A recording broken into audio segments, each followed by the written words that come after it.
The story and lore behind Wildcard's infamous game ARK Survival Evolved is often overlooked by the average player. The synopsis of the game entails a stranded survivor whose only goal is to remain alive and out of the teeth of the many beasts that roam the lush world. However, there is a far more deep and harrowing story that surrounds the game that is shown through small explorer notes, clips of journal entries or dialogue that most players choose to ignore because of how difficult and time-consuming they are to find. I intend to change this. In the following series, these notes will be read aloud in hopes to spread the ignored story. Going by author, the readings will depict notes from the island, followed by scorched earth, and then aberration. Enjoy, Survivor.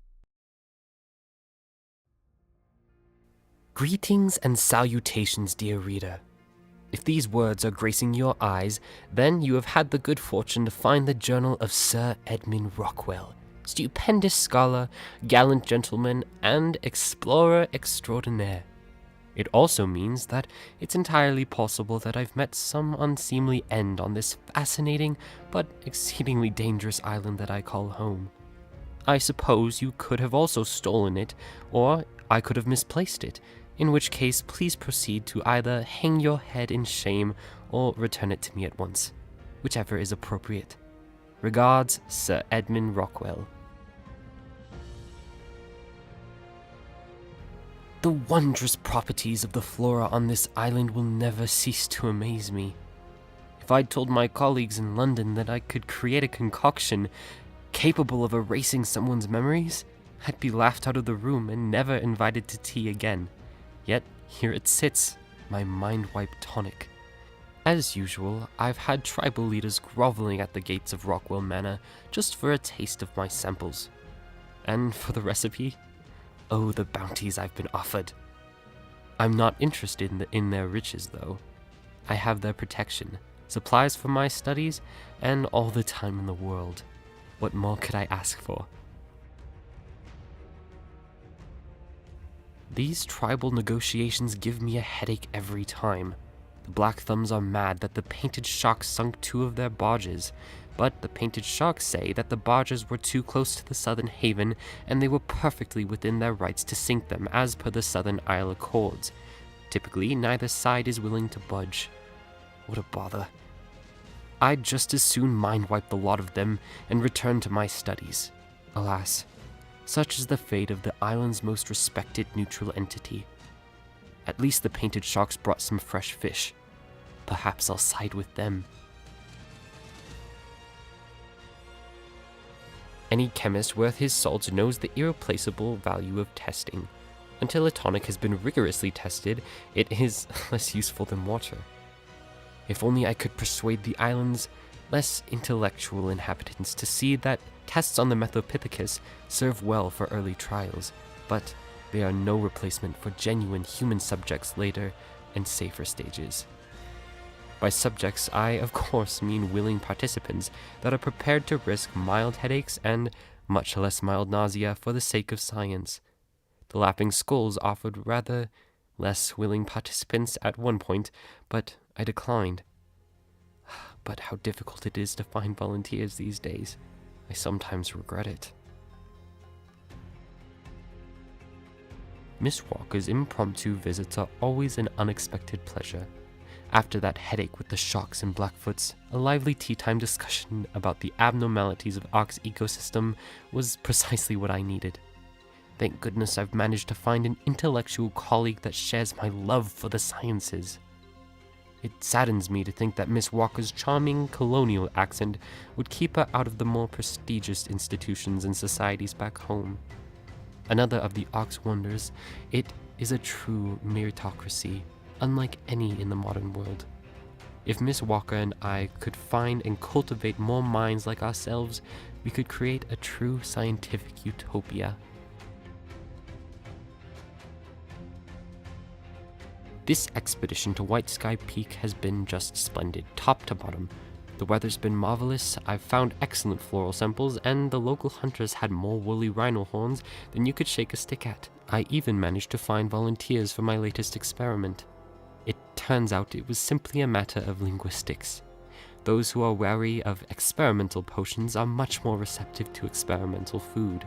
Once my endothermic paste was rechristened Fryer Curry, people were clamoring to test it. It has moderate nutritional value, so it's not technically a deception. It's just favorable language in the name of progress. That's all. Perfectly normal. Sadly, my Fryer Curry trials cannot begin immediately, as the volunteers have a much more difficult journey to Rockwell Manor than I.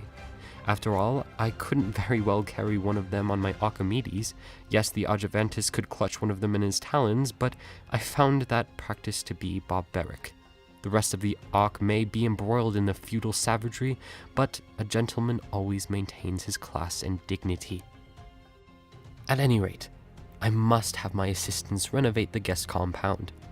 Naturally, I would never let strangers into the manor proper, but there's no reason that their stay should not reflect my civilized standards.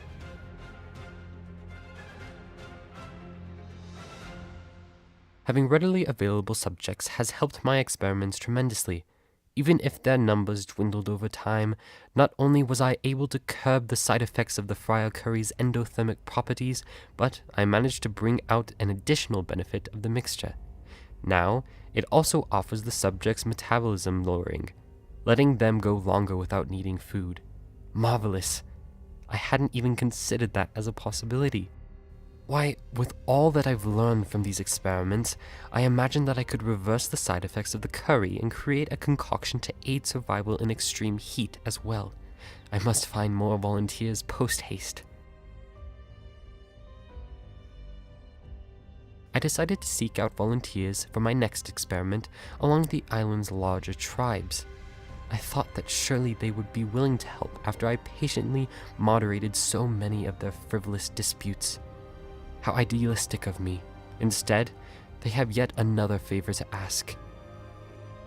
Apparently, there's a new tribe that's behaving rather aggressively, and no one can successfully negotiate with its leader. So, naturally, they've turned to me. It's rather bothersome, but I can't touch their logic.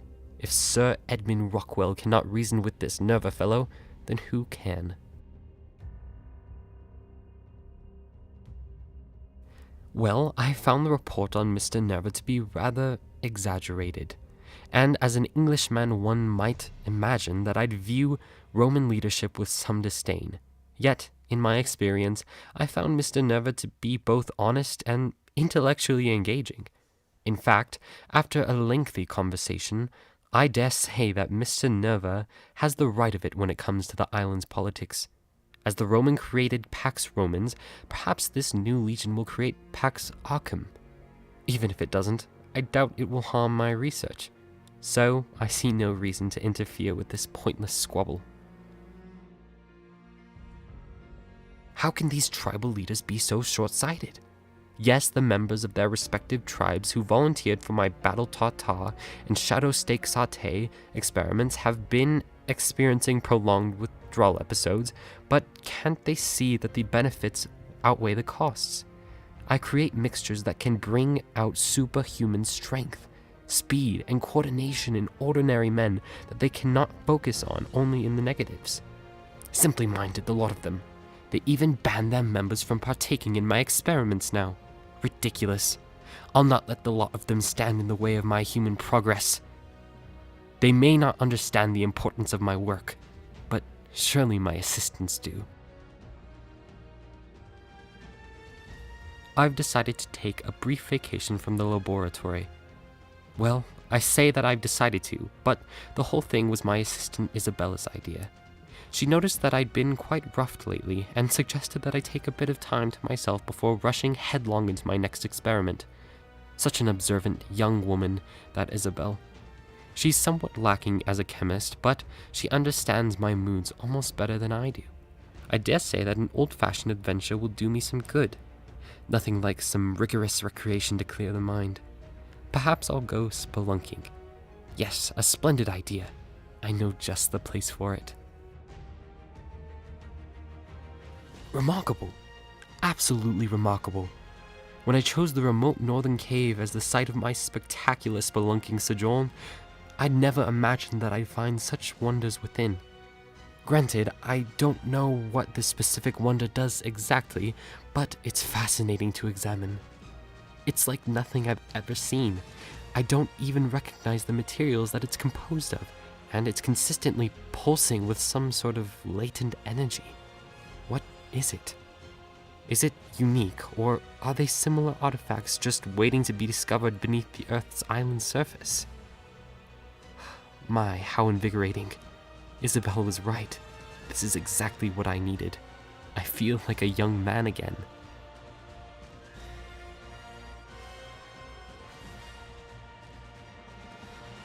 Eureka!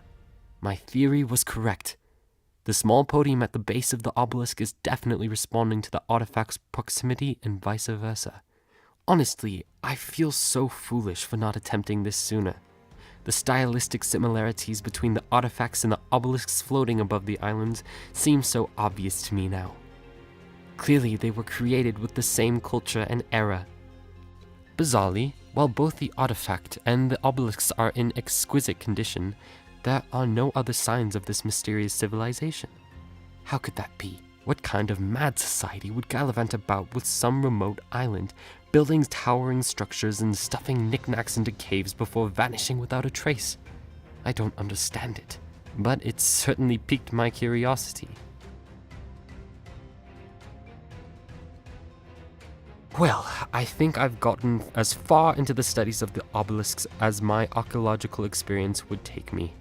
A shame, really. This has been such a joyous little diversion, and I hate to see it end. Ow, Rockwell, you old twit. You've forgotten the origins of this little excursion, spelunking. Did you yourself not hypothesize that there was more artifacts hidden elsewhere on the island? Surely you can't give up before confirming that. No, certainly not. Nor can I be expected to scour the Ark's corners alone. Perhaps someone can be spelling in my stead. Better yet, perhaps someone has already spelunked. Thanks for tuning in for notes 1 through 15 of Rockwell found on the island. Come to next episode for 16 to 30. Thanks.